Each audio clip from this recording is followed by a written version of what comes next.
Thank you. Going to call this meeting to order with the Pledge of Allegiance. I pledge allegiance to the flag of the United States of America and to the republic for which it stands, one nation, under God, indivisible, with liberty and justice for all.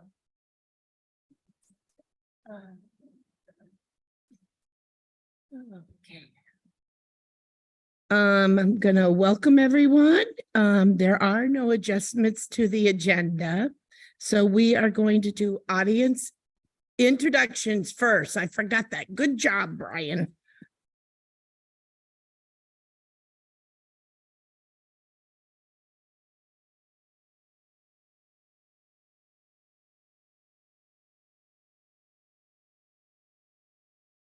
Charlie Swan, principal at Derigo Elementary. Rachel Buck, social worker at Derigo High School. Beth Edwards, social studies here at Derigo High School. Thank you. And nobody is online, and Brian will let me know as far as a board member. Consideration of the minutes of the September 26th, 2023 board meeting. Could I have a motion, please? So move. And a second? Second. Comments, questions, revisions?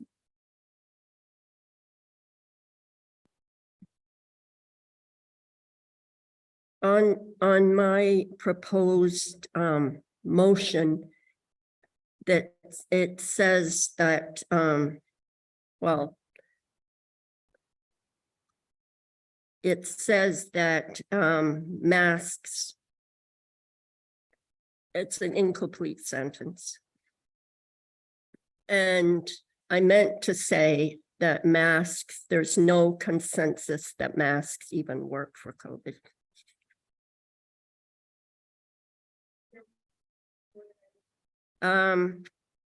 Yeah.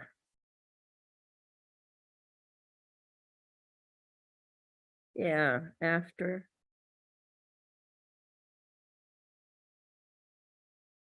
Yeah, item 6 on halfway through the page. A study that masks even work is the sentence. 1, 2, 3 pages in on the back.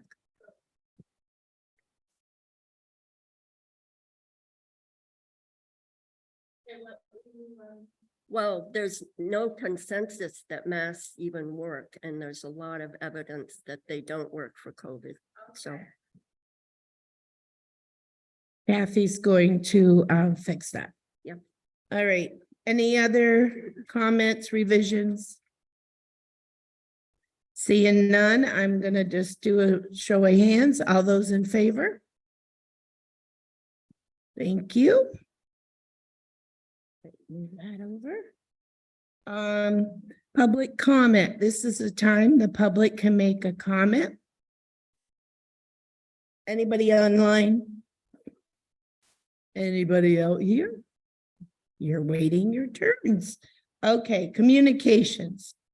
So I did receive communication from the Maine Department of Education notifying me that all 3 of our schools are considered tier 2 schools.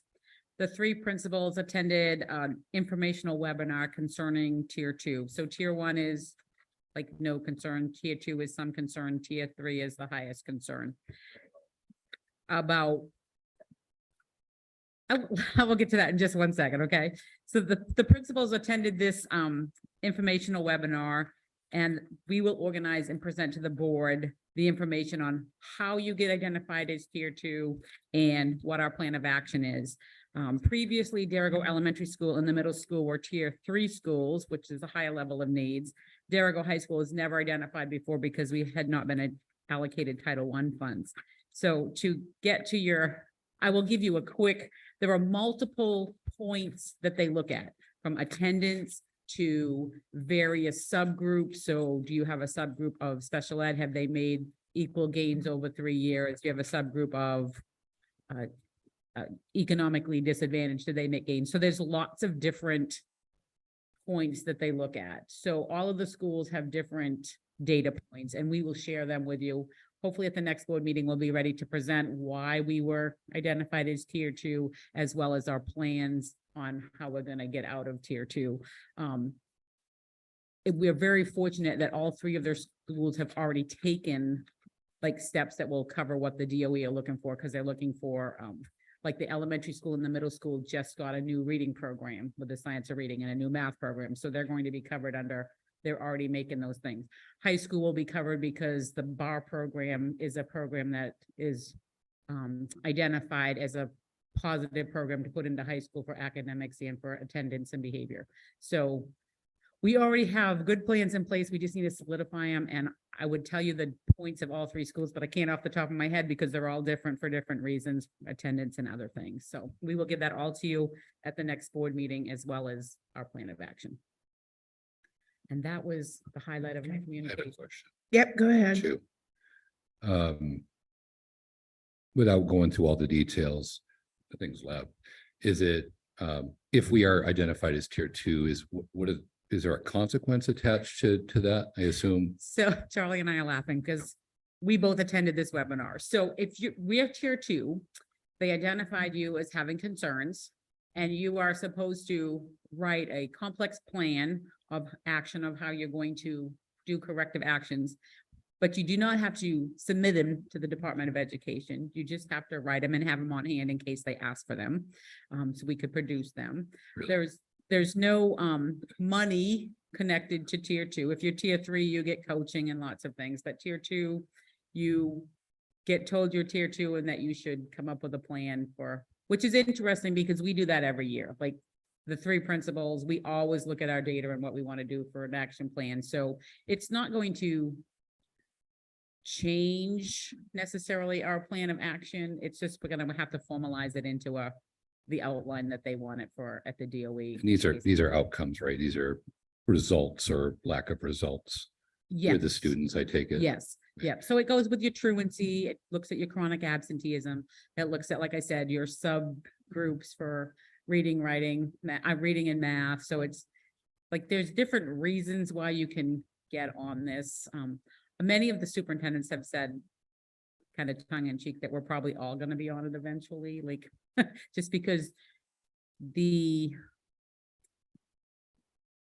there's data there that's, we'll share the data with you. It's very interesting. Like Jason was sharing it with us today at admin on like the testing that we've been using, and then the state took over the NWAs and they changed the cut scores so we can't even like compare where we've been and where we were going. So we're doing both. We're trying to compare what we had previously with where we are now, plus we're comparing what the state new cut scores are. So it's complicated. I feel really proud of the fact that we're already making, before we even got this notification, we were already making plans of action on how to move forward. And those plans are going to fit in with what the state's looking for. So My last question.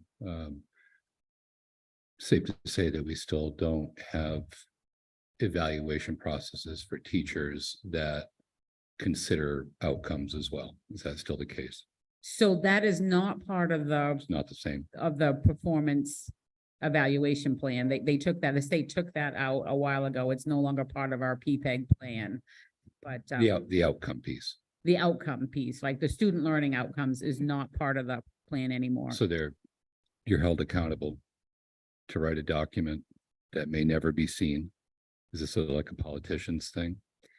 Uh, I'm not gonna answer that because I don't really know. I Fair. just know that this is what we've been told to do. And again, I don't feel hindered by it because it's what we already do, because we're always looking for continuous improvement in RSU 56. We're not gonna be satisfied with status quo. So I think that's the case too.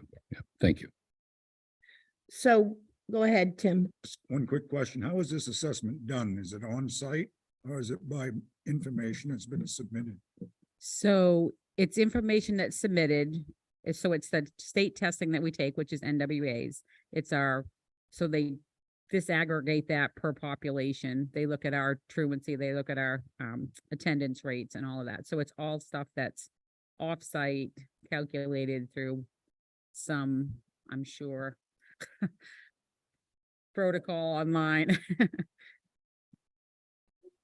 Quick question. So the high school doesn't get Title I, so what made it be, So they changed the way they assess people now, so it's no longer, you don't just get assessed if you're Title I.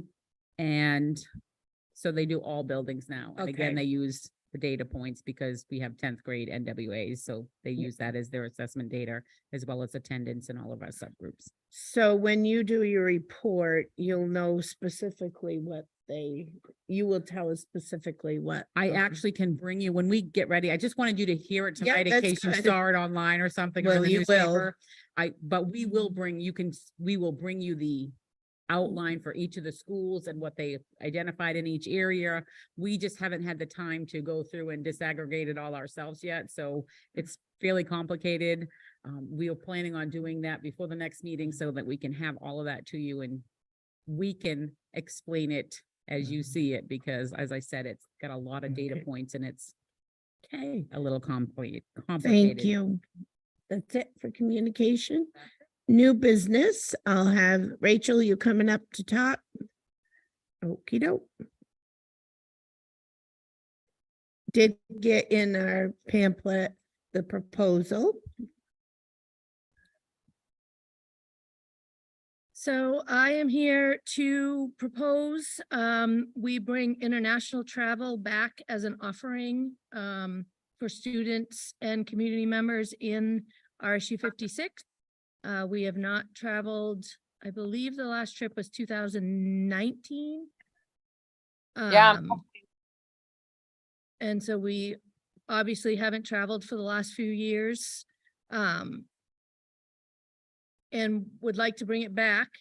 And I had reached out to EF Tours, which is the company that we have used as long as I've been around. And in fact, I know I took an EF trip when I myself was in high school. So they're a company that's got a great reputation. They've been around for a very long time.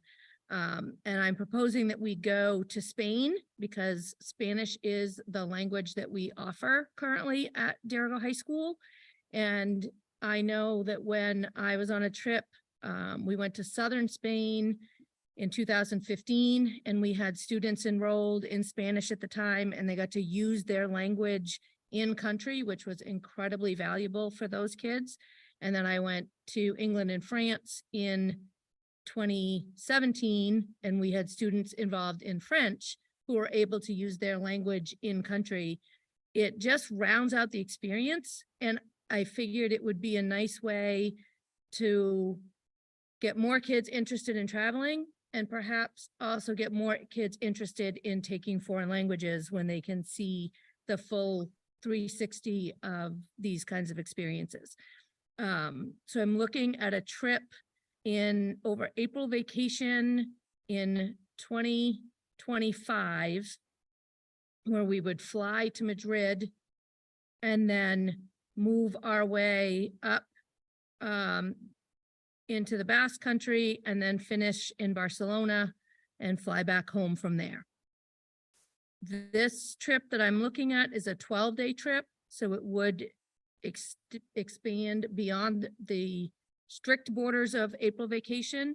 But to get the full experience, I believe in travel. I've seen the magic that travel can do, just in the 2 trips that I've gone on. And I just believe it is a piece of Darragh history that was really important. And so many kids learn so much about themselves as well as the world around them when they get the opportunity to travel internationally. The current price would be $4,439 per student. Adults, community members who wanted to join, it's a little over $5,000 per person. That for the students, it does include travel insurance, which we would mandate that all students took travel insurance for a trip like this, so that if something came up, their money was able to be protected. I would propose doing some fundraising with kids, but they are going to have to fund a lot of this trip themselves and make a commitment to do it. I think the only thing that we have sometimes asked the board for support with is a school bus to Boston, or wherever we're flying out of, so that we don't have a whole bunch of cars going down. It's just a lot easier if we're all on a bus together to get to the major airport to start the journey. Any questions for Rachel? Would this be open to all students or just the students you're saying are taking Spanish? So it would be open to anyone who would be a student in high school in 2025. And then anyone who is currently in high school when we propose the trip. So kids up to the age of 20 can still travel on the student fee. And EF has this system where they know full well that the kids who are currently seniors may also want to participate, even though they would have already graduated. They would still be eligible if they chose. And the current 8th graders would be invited to also participate if they so chose, because they would be in high school when this trip took off. Brad? Reading some of this, it said it's an educational tour and it says it's beyond sightseeing. Yes. What are we talking about for education?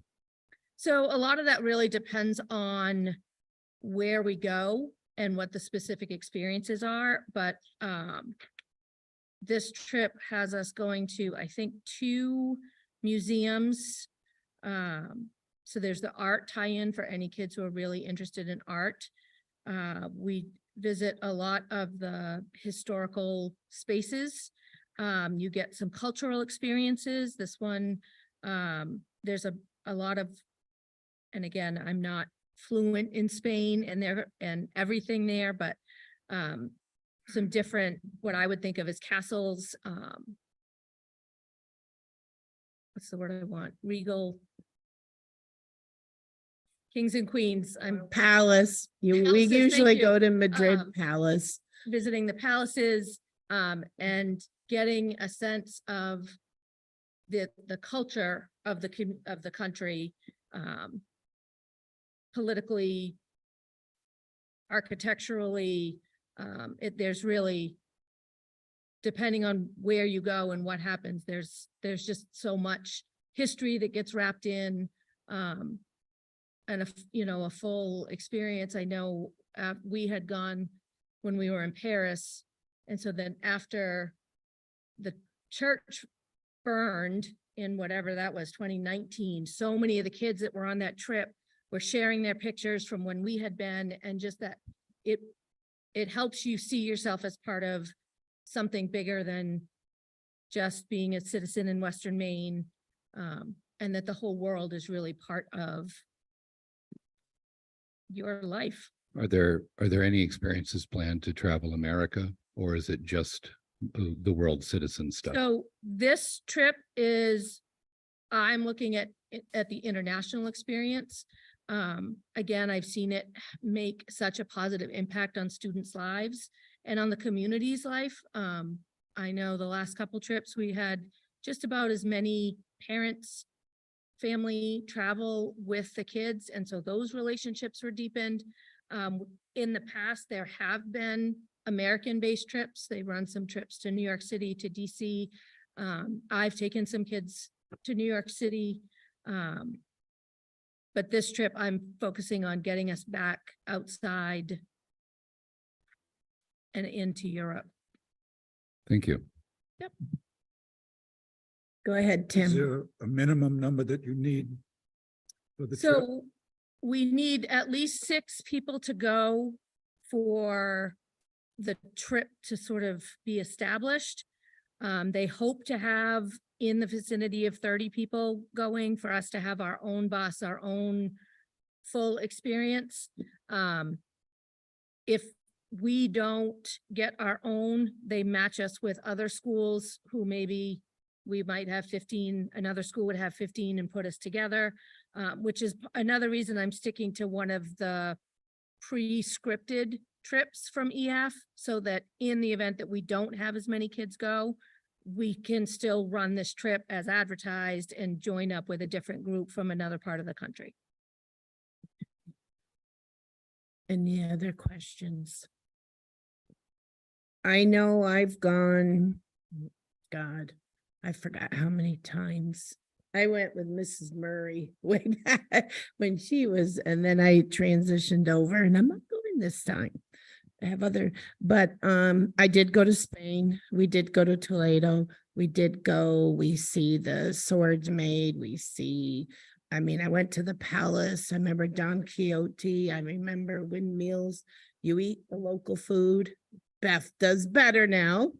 You really immerse yourself in it, and it was an eye opener for some of the kids, especially so. All right, what I need is because I do know it's by payments, that's why they do it early. So the kids can, we need a motion just to approve. Can I get a motion? So move. And a second? Comments or questions more? They'll come back to us if there's any need. I think we've gone to Portland, we've done Boston.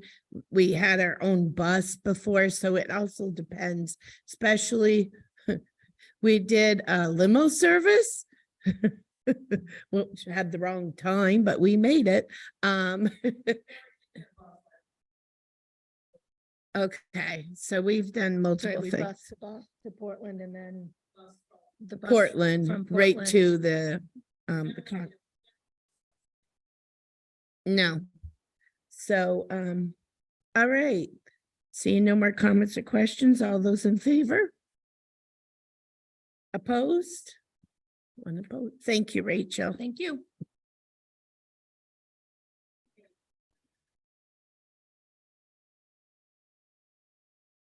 So Charlie went over them last time and then I sent them out to people as requested. So I think unless there's questions. I think Questions. we just need Okay. to- All right, so, I could do motion second, then questions, or questions first. Brad, you have a question, so, No, I was gonna make a motion to approve, okay, go ahead. Thank you. make a motion to approve the changes as written. Okay, and a Second second. it. Thank you. Comments or questions? Seeing none, all those in favor? Thank you. Thank you, Charlie. All right. The next is first reading of policy JLCD, administering medication to students. Could I have a motion, please? And second?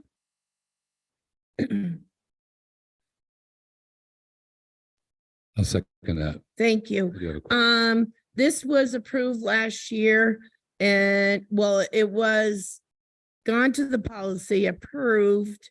Did it go for, it got lost in the shuffle. And it was the nurses who, because of the new law changes, had said, where's our new policy? Because it added where they actually can have sunscreen now, tropical sunscreen. That wasn't in there. They can actually, some of them have their EpiPens, which is, it used to be a little more strict. So, it was basically, this is pretty much the law they changed. So is there any questions on it? I have a question. Yep. As part of the language, it says that only people who are approved can administer an EpiPen or a asthma inhaler. Is it safe to say that all staff and teachers are trained accordingly? And to add to that, if they're not, are we saying that if there was an EpiPen available and we could tell that, essentially someone's going to anaphylaxis, that we would not allow them to do it? So the school nurses train all of us as staff member. So basically everybody here and our office staff are trained more in depth. So the office staff would always have access as well. That makes sense. Thanks. Great. Any other questions? Make a motion, we approve it. Yep, I think we got a motion and second. Oh, Yep. Did I miss? Yeah, I'm that's all asleep right. at the wheel. All those in favor? Thank you. Okay. Oh, my goodness. Old business. I know Bruce, he was online last time, but he is online. Hi, Bruce, can you hear me?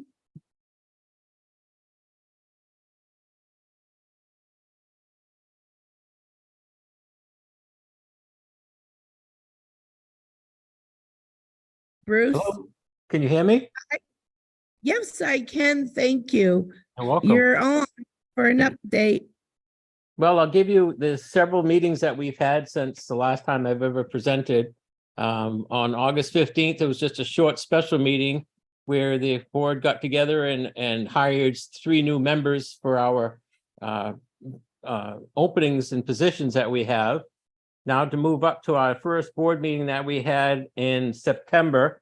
At that time, it was a lot had to do with talking about how the staff reports were, how many people are attending. It's probably the largest enrollment Region 9 has had for quite a few years. At this stage, we've got 1 student from Buckfield. We've got 55 from Dirigo, 119 from Mountain Valley, and 34 from Telstar.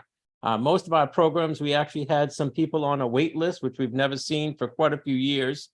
The only program out of our whole thing that did not get any people interested was our plumbing program. We're in the process of hopefully trying to repurpose that program to make it something more lucrative, maybe include HVAC or something along that line. So it's in the works, but it did not fly this year. But every other program that we have is, like I said, either full or we had wait lists on it. We were able to fill all of our positions. The personnel committee was busy this whole summer and during things, so we've got all positions filled. So far, everything is working good. We started to talk more with our grant program, the people who are building our 3 projects that were funded through this major grant that the CTE got last year. We moved forward to our last meeting that we just had this past Wednesday. This Harriman Group is a group of engineers or this company that goes and puts together what we're looking at for doing. They give us kind of some schematic diagrams of a potential building that we're going to look at doing. This is for our new welding lab for one of the new projects that we got grant money for. Along with that, we also have grant money that was towards our culinary arts to build some type of a greenhouse and expand that. And then the third project is some type of for outdoor rec type thing. It's a waterfront property. This is all grant money. There's no looking for any money from any of the ascending schools for this. So it's all be taken over from this CET grant that got approved last year.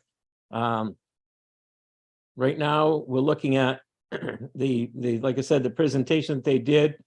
It showed everything that they were going to look at doing, where the building would be potentially placed, how it would hook up, how many stations it would have. It was a pretty good presentation from Harriman that we had last week. It showed everything that worked out and is going to fit into what we're looking at doing. Then also in our report was now give us kind of an update, because it's always says we know the first few weeks you get people who either add or drop or move from one program to another. But we're at this stage, we're on an enrollment of between 200 to 204 students. Like again, it's probably the largest enrollment that we've seen in quite a few years. We were actually able to take the people that were on our wait list for different programs, and we were able to fit them in. Some decided they didn't want one program, so they moved to another one, and it just allowed us to tweak things and make everything work. So far, things are working really well. The school is really busy. We've got some new staff people working in there. All in all, we've got a very good year ahead of us. Any questions? Any questions for Bruce? No, Bruce, thank you very much. That was very informative. You're welcome. Have a good night. You too. Thank you. Shut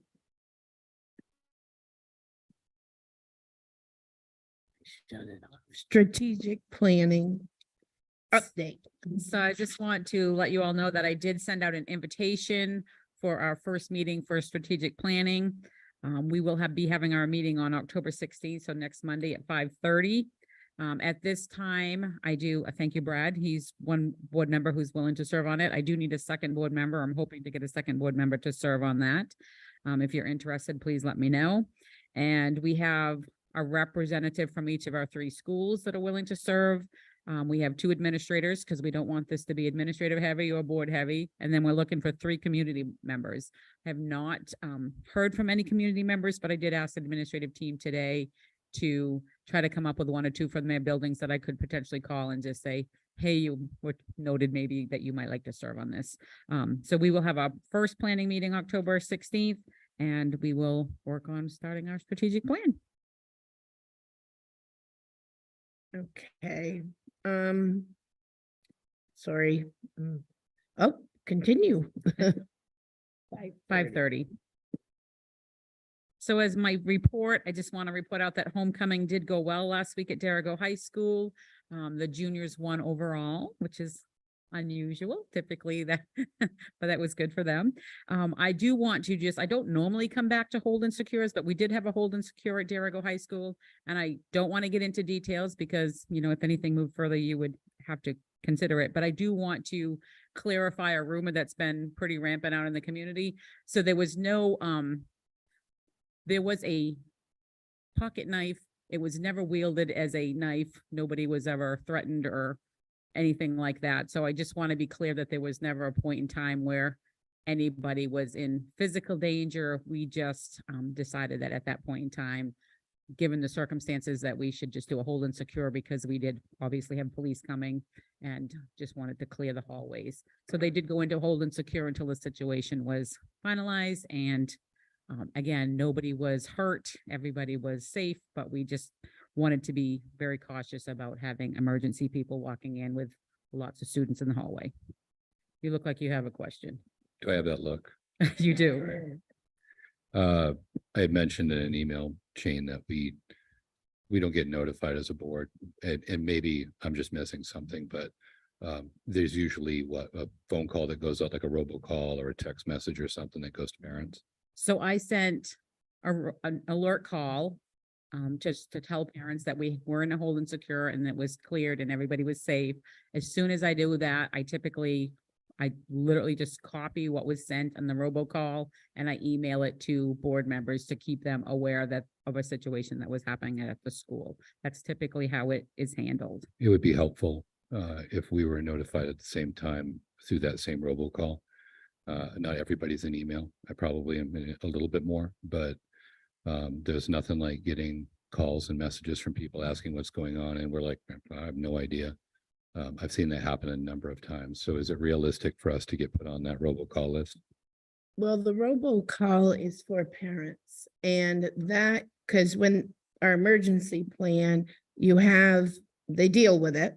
That's their priority, deal with what they're doing, do that. And then it's not even within, and that's how we notify the board. You can put your email on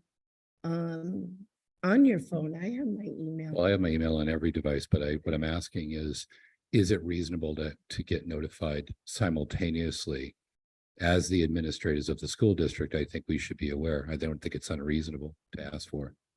You mean simultaneously, not be on the list, but No, I mean, when the yeah. robocall goes out, my phone rings the same time as Mrs. Jones' phone rings down the street because when we start getting messages like what's going on at the school, I have no idea. I don't know what to tell you. You know, and it doesn't look good and it's disconcerting too. And it's odd that it wouldn't be absolutely, why can't we do that? I don't know why it seems confusing that we'd ask that. So I think the complication in that is Darragh High School is set up as Darragh High School. So I might send out an information about an upcoming event.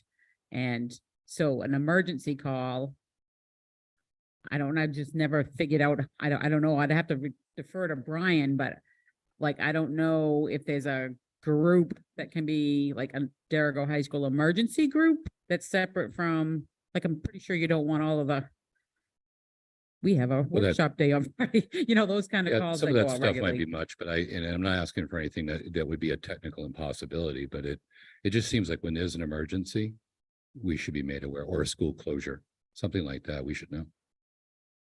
Is that possible? What does that look like? Or is it just add people? I'd be curious to find out, because I think it changes I think the need. If it was an absurd amount of work, I suppose I understand that, but just been too many times where we don't know what's going on. Well, we are, yes, I mean, usually within number one, and I know parents do it, that's part of the thing is they call, that's why she sends that. We get it right after. Yeah, the point I'm getting at is. You want it on the phone, but to me is they shouldn't be calling us. But the reality is, and their right is to be able to reach out to us as their representative here in the school system. Now, All right, but we shouldn't be answering all the questions for Pam. That's not what we're talking about, but it does make sense that the board would be aware. You know, the buck stops here, right? Isn't that what it is? So we should be aware of the issues happening in school, and a lot of the feedback that I get out in the community, and I'm not going to go into detail. There's always something going on in school that you have to take with a grain of salt. We don't even get notified about the emergency situations. And when we ask questions, oh, that's top secret, we can't tell you, which is actually absurd, because the fact is we can know these things. So it may have been the status quo in the past that this is the way it's always been. But now I'm asking specifically, can it be changed? Is there anything that would be inappropriate about being I mean, aware? Pam can make a list to put her phone to put it, but I really don't think we should be on the alert, because the priority is the students, the parents. And we don't know, we're not gonna know the name if there, it depends on the issue. I do know some, because this person may come before us. You know all the information. It regardless of who is going to come before us, I get that piece of it. We need to have some ability to say, like, I don't know all the details. It doesn't change the fact that community members, taxpayers come to us, we're the people they vote for.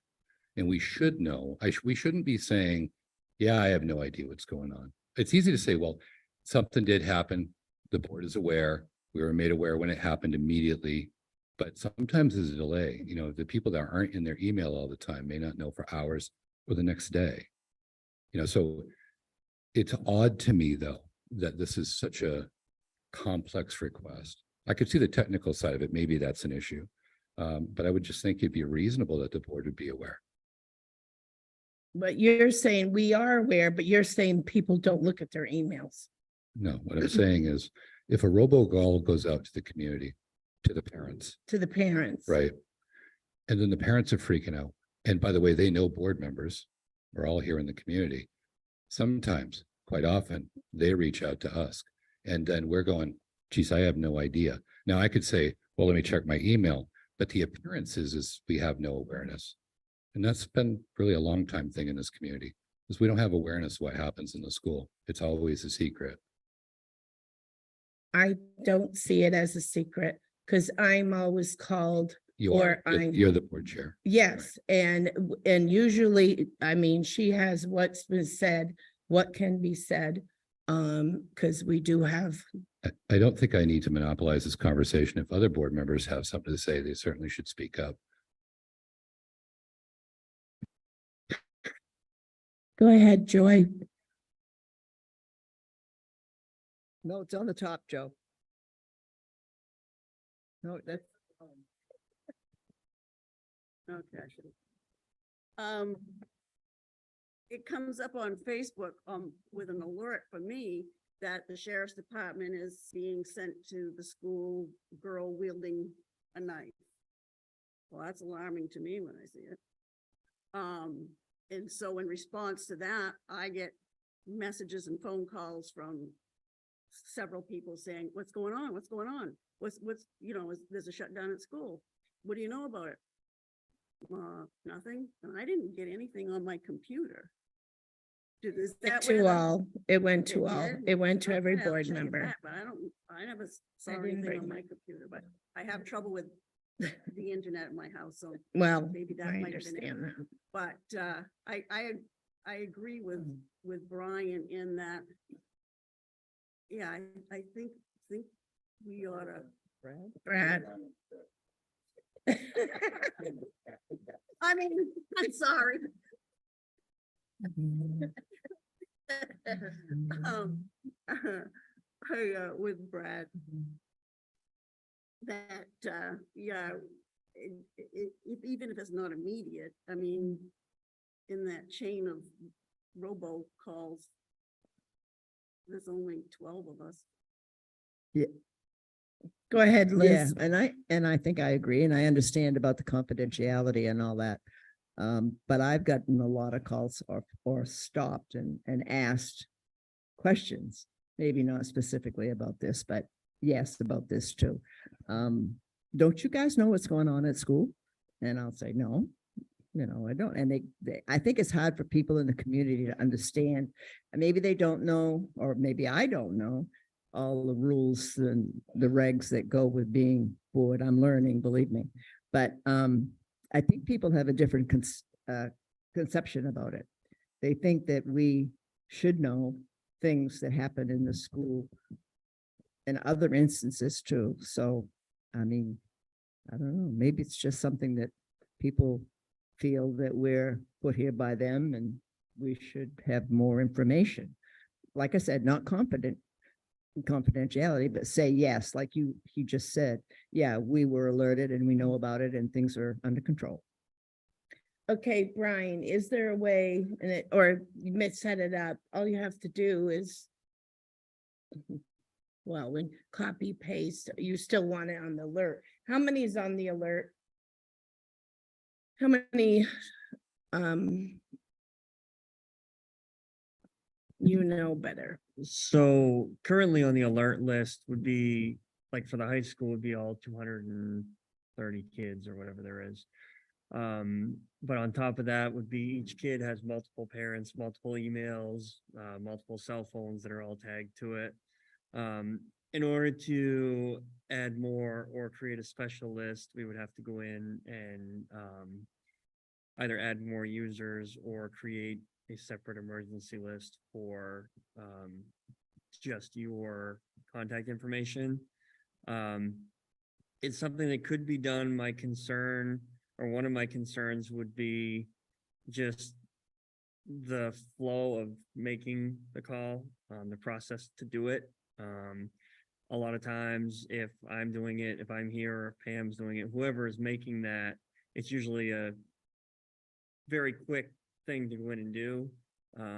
Whereas if we do it with just those who are in our system, it's very easy. We can click, if we're looking at Dirigo High School, for example, I click the all button that covers every single student and their contacts at my school. And then we hit put the information in and send the call out. So it's one click versus having to add in multiple lists. But it's something, if directed, I can look into. I have a question. If there's an emergency beyond just the regular updates, if there's an emergency, is that a separate list? It may include all the same people, but is that a separate list? No. Okay, so whether it's an update about, we're going to close school early today because it's snowing, or there's an emergency, it's all the same list. Correct. Everybody gets the same. Why can't we just be added to that list? I mean, how many robocalls are going out a week? And I don't want to obligate any of the board member to get a bunch of phone calls, but I mean, it would strike me that these aren't happening 10 times a week. So it completely varies on the building, to be honest with you, and the time of year.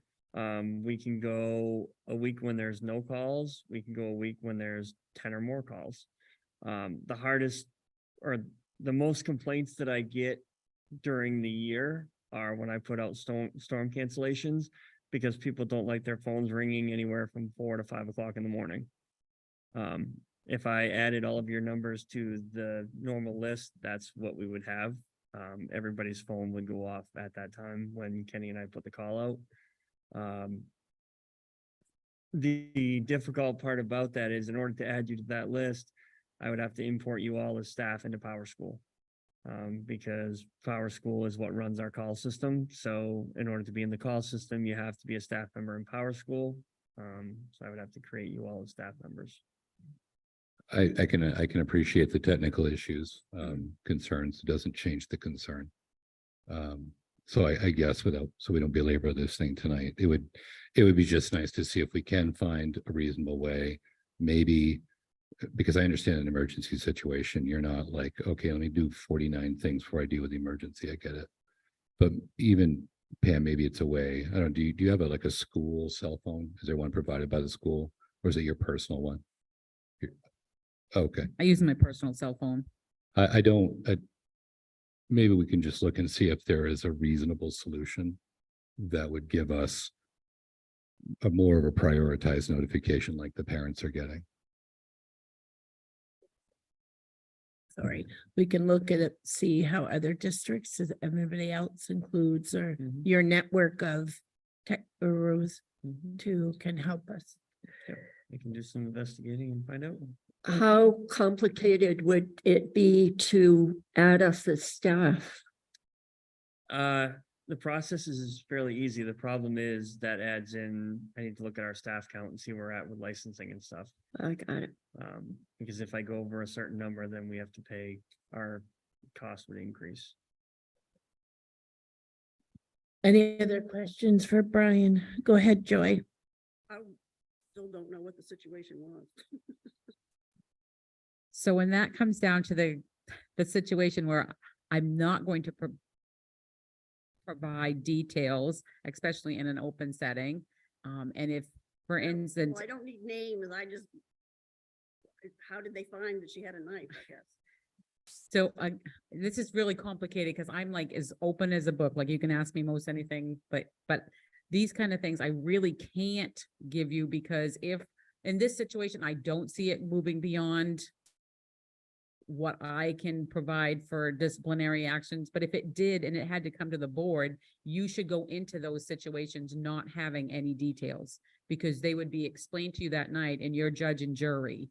So in the disciplinary stuff, it's complicated because I hear you asking and I know you want to, and I work for you and I want to comply, but at the same point in time, I have to reserve the board as judge and jury if things moved beyond a current situation. So you should come in like most judge and juries with very little information so you don't already have your mind made up about what happened. So it just becomes very complicated. So I feel like I just need to say, I'm sorry, I really can't give you any details. I can ask one of the kids. You can, except most of the kids do not really know what happened. And that's why I just brought this up tonight because I wanted to dispel the rumor. There was never a point in time when anybody was threatened by a knife or being chased with a knife or anything that rose to that level. Yeah. So, I usually get all my information through. well, and I realize that, and I've seen some of the posts. That's why I felt like I should say tonight, yes, we had a hold and secure that no point in time was anybody in immediate danger of being stabbed with a knife. Like I've heard that even in other districts this weekend, when I met some other superintendents, they were telling me they heard that there was a knife fight and there was not a knife fight at Derigo High School. Well, when the alert came up on Facebook that the sheriff's department, and then they never follow up to say, the outcome. It just leaves you with the headlines, and it repeats over and over again. So then you get everybody. Yes, and I don't know how to handle that portion of it. I mean, we ask for Yeah. people to come here for a reason, and when we do say that we know that there's a knife, but we don't give them any more information than that when we call necessarily. I mean, if we had more information, we would obviously to the sheriff's department, but I just felt like I wanted you to know that at no point in time was there a knife fight or was anybody in danger of being I had knifed. expected a bunch of several people showing up because of that incident. So I was surprised that, I guess it wasn't anything. Right, and that's literally why I put it, that's the only reason I even brought it up in my report was because I wanted to dispel that rumor that was going around. Brad? I think that, I mean, what I've seen for a very long time is that even when I was on the board the last time here, is that the board feels just really disconnected. I'm not trying to speak for the whole board, but talk to plenty of folks. We are the administrators of the school district. It would be the equivalent of the principals being aware of something and saying, you don't need to know this because you're going to be the next level of decision making. I don't like the idea that we're out of the loop out of very important things. I don't think that we need the students' names. I don't think we need that. I do think that we need a fair update. Now, maybe I missed an email that spelled out some of the details or dispelled some of the rumors. I don't think that came. That would be helpful to be proactive that way. I think that it would certainly save the administration a lot of time and stuff like this. But I think it's a very fair request for the board members for the very substantially important things to have more insight than less insight. And I think you could comfortably leave out the details that you feel may poison the pool, so to speak, if we did have to have this in front of us. So I'd like to see more detail when things happen, because it would make, I mean, we're all here for a reason. It's not just because we're bored. We care about the kids and we care about the teachers and what happens. I think we should know more. You ready to move on? I to can your- move on. So I wanted to let you know that the workshop day on Friday was productive at all three schools. Just to give you a little glimpse of what was happening at the elementary school, they did some more letters training, which is the gold standard for the science of reading. There was math training for our interventionists going on. There was information on growth mindset for both teachers and students. So just a lot of good things happening on the workshop day. I will also tell you that all three schools are currently preparing to complete the fall NWA. So that's the fall state testing. It happens in the fall and the spring. Additionally, I did attend the New England Association of School Superintendents last week. It was really a great conference with a lot of strong speakers. Liz will be glad to know that I was able to listen to Andrew Dolph again, and I did let him know that you asked about him. So he does have the trust imperative, which is in my office. I'll get to you, Liz. And we will be using that to do our strategic plan. So I had an opportunity to actually talk to him over some social time one evening about that. So he's willing to work with us a little bit on that too as well. So it was a great conference and I really appreciated going. It was a conference because I am the rep for the New England Association of School Superintendents for one of the reps for Maine.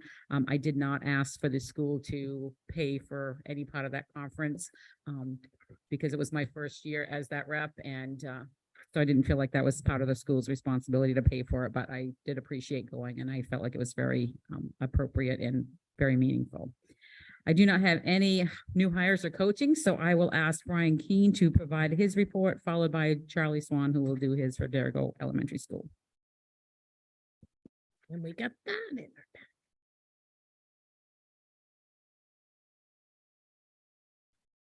All right, so you guys should all have a copy in your folders of my report for tonight. It's fairly brief, but which is a good thing. Usually if you guys are hearing from me, it might not be good and usually has a lot of dollar signs attached to it. So I'll try to make it brief. So just a quick overview for those of you who may not know, our department right now is fully staffed with a technician in each building. One of our technicians is funded through the ESSER 3 program through the grant. For devices, our elementary school kids are from pre-K to 3, 1-to-1 iPads. Our third graders are new iPads this year. We upgraded to our third grade iPads to having a keyboard attached. Our third grade teachers requested a keyboard option, especially around state testing times. That way it's a little easier for our kids to start working on their state tests, but then also do some writing and things like that with their iPads. And all reports I've had from the third grade teachers this year, they've been very happy with the upgrade. Fourth and fifth graders are on MacBook Airs that we purchased with COVID funding. Middle school, MacBook Airs that came out of the 2021 COVID funding, and the high school were new this past year through COVID funding as well. For professional development, our RSU 56 had 4 staff members go to PowerSchool University in Nashville this summer, late July.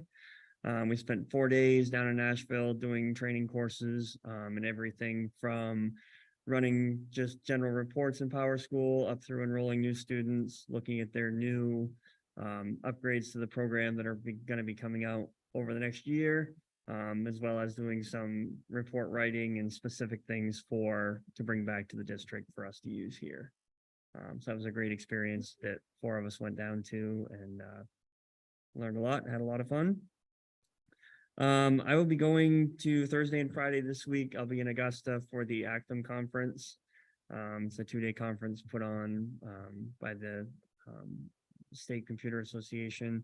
We'll be down there taking most of the day. Thursday will be our tech directors meeting together. A few of us tech directors who have been around for a little bit are going to meet with some of our new mentors and have a couple meetings, and then we go through courses in the afternoon and have a keynote Thursday afternoon. Friday morning, we'll start off with a keynote and then go through some more learning through technology courses and what other districts are using, and also have a vendor floor to meet with a bunch of different vendors. So we should have a good end of the week this week. Ongoing projects, our student data privacy project that we've been working on for a couple of years now. As of this morning, when I looked, we have 72 active privacy agreements with different vendors across the country. So those vendors are approved software vendors for RSU 56 that have agreed to the privacy agreements, saying that they will not use our information, will not sell our information, and they'll comply with all the laws that go through all the different education standards. Security cameras, we'll be working on here shortly. We've done a lot in the last couple of years. We'll still be working on the interior upstairs here at the high school to get the high school finished up. And also we have a couple left to do exterior at the elementary school to look up towards the sports fields. The big item I have tonight, our MLTI cybersecurity grant for this year was approved. It's a 1-year grant. I will be bringing in $54,828. That is going towards to pay for Sophos MDR for all of our 6 through 12 devices and including staff district wide. So that was a grant that I wrote back in the summer, which should help us keep our devices a lot more secure and our network more secure. Correct.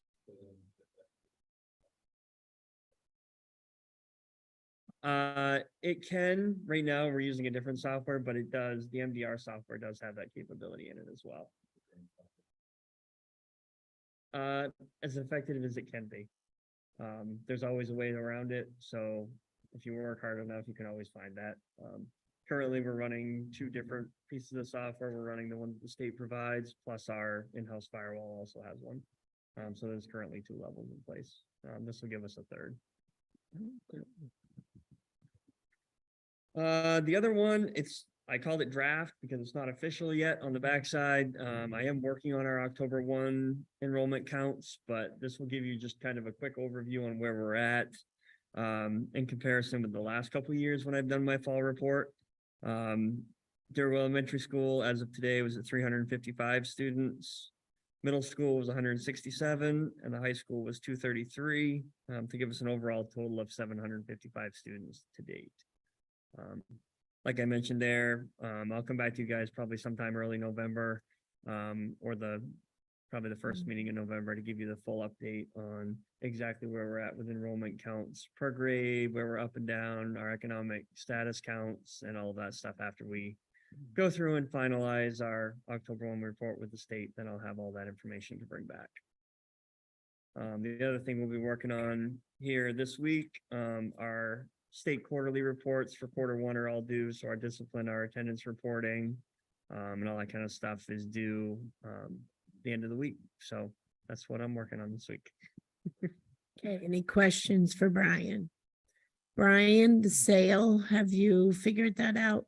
Honestly, have not. Okay. I would. Well, you've been a little busy. I would like to think we could do it around Christmas time. Okay. I'm not sure if we can meet the timeline for that or not. Okay, We will try. thank you. Any other questions for him? Thank you, Brian. Next, Charles.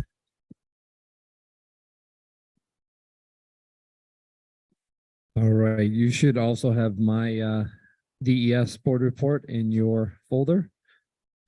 And I'm going to walk us through this information. And if you have any questions, please let me know. So the first part you see at the top is our current enrollment. And I'm glad to see that I was one off from what Brian just reported to you. And that is a a student that has moved out since I created this report. So this is our enrollment trend, so to speak, over the past 5 years at DES.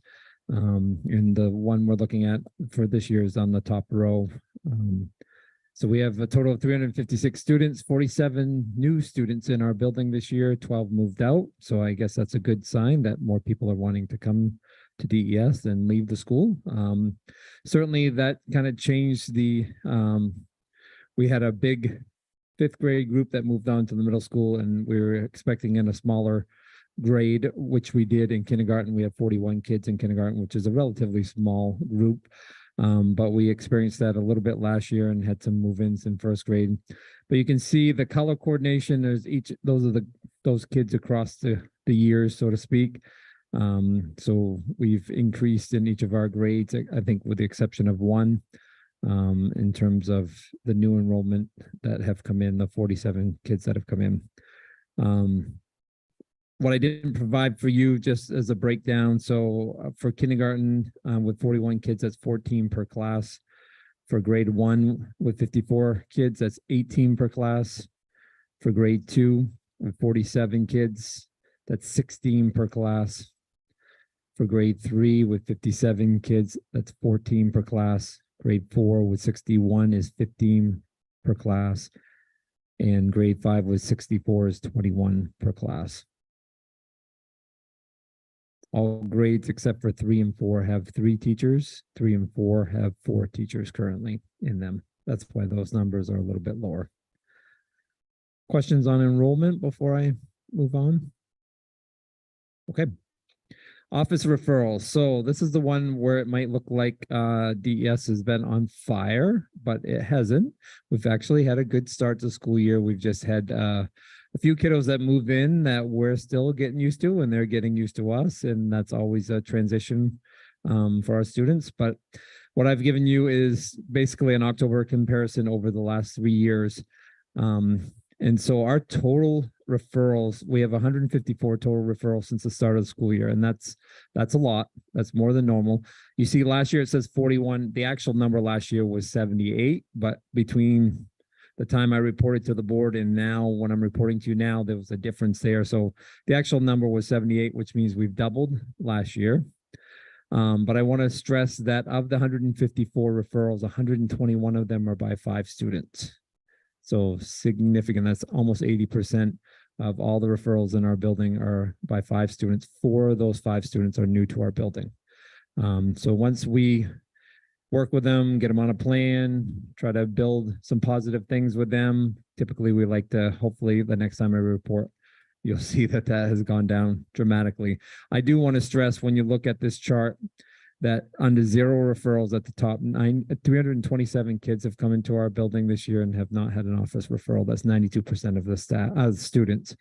And then when you add up 3 or less, you're at 98.6% of our kids have had 3 or fewer office referrals. So though we have a few that we're working with, the majority of our kids are coming into our building, doing what we ask them to do, being safe, respectful, and responsible. Questions on the referral part? So I just took a little snapshot on the back side here. So this is our Swiss data that we use, and this is by grade last year and by grade this year. And the reason I did this is because I wanted you to kind of have an idea of the good things that happen through the course of the year in terms of behavior with kiddos. So last year in October, you can see 2nd grade was way up there, and 3rd grade was our 2nd highest group in this chart when you're looking at that. When you slide it over to this year, those 2nd graders are now 3rd graders, and those 3rd graders are now 4th graders. And they are very few office referrals out of those 2 groups of kids. So that means with a lot of hard work by a lot of different people in the school, different teachers, special ed teachers, regular classroom teachers, that a lot of those struggling students kind of found different ways to kind of connect and feel good and feel safe and feel like they could do what they're supposed to do at the school. So as you can see this year, 2nd grade is again, those were the 1st graders last year who were kind of low, but we had the most move-ins in this grade. So 2nd grade is where we're focusing our attention this year to try to figure out what's going on with those kiddos and how we can help them. Pam stole a little bit of my thunder in terms of the workshop day, but we did a few different things. All of our pre-K to grade 5 staff is enrolled in LETTERS, which is Learning Essentials for Teachers of Reading and Spelling. That's what that acronym stands for. It is a very in-depth reading program that covers everything from what the brain does when a student's reading to what are some of the Greek and Latin connections of words, and how do we, what's your mouth look like when you say a word? I mean, it's very, very detailed. I'm going through that training with them, but it's a 2-year training, 60 hours of time invested in that. So our goal is that each of our staff members in the building, regardless of what grade they teach, will be able to identify students who have issues in terms of reading proficiently, and then be able to identify what some of the root causes of that might be. Title I in special ed was at the middle school all day for 2 different math intervention trainings that Jason hosted over there. And my specials teachers, so art, music, PE, etc. They did TCI training, which is working on de-escalating students when they're kind of in a crisis state. And then in the morning and then the afternoon, that group of teachers is kind of our PBIS lead teachers. So they were working on a variety of PBIS activities. Upcoming events at DES, we are currently NWA testing. Our K2 group started today. Our state testing for the fall starts tomorrow with 3 to 5. We are hoping to be done the bulk of that by the end of the week. We have set a date for the Halloween dance. You all are welcome to attend. Please dress up. It's October 25th. We partnered that. We didn't partner. We piggybacked it with Region 9 does a walk through their building. So just to have the parents out one night with their kiddos before Halloween, we thought would be a better thing. We're going to do our veteran celebration on November 9th. Book fair is the 13th through the 17th at DES. Parent teacher conferences right now is scheduled for the 15th and 16th of November. And tentatively our holiday concert is December 11th to the 13th. At DES. So that is DES, what's been going on and what's happening now. Any questions for me? Yeah, Liz. Yeah, it's good to see that, because sometimes it takes a few years to get a change like that, and that's really a good sign that there was a lot of hard work invested in those kids last year.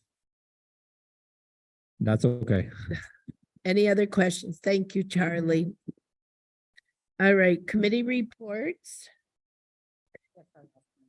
Oh, So Diana sends her regrets tonight. She was unable to attend, but she will plan on attending next time. thank you. Policy committee, I hope to schedule so we can finish up what we started, but I think you guys have a committee meeting next time, which we'll get to. Carl's not here. Finance, anything to say, Tim? Not a thing. Curriculum, Brad? It looks like we have a meeting on the 26th at 5:15. Has that been confirmed, Pam? I haven't seen a yes, definitely, but it sounds like we're there. Okay. And Jason's got some materials and some recommendations as far as a potential, not curriculum, but materials to use, and we'll discuss those more then and report back to the board. Thank you. Buildings and grounds, we don't have anything. Negotiations, we're meeting tomorrow, right? 5:30. Personnel, Natalie's not here. Ad hoc, Larry's not here. Board member comments. Go ahead, Liz. On the committee meetings and stuff, I know that we usually get a email if it's like, if I'm on that committee, I get an email. I don't want to make anybody work harder. Could we get notices for all of the meetings in case we want to go? Because like I went to curriculum last time. I'm not a member of that committee, but I like to set in once in a while. And yeah, if we could get the notices that. I do policy. I assume Jason does curriculum. So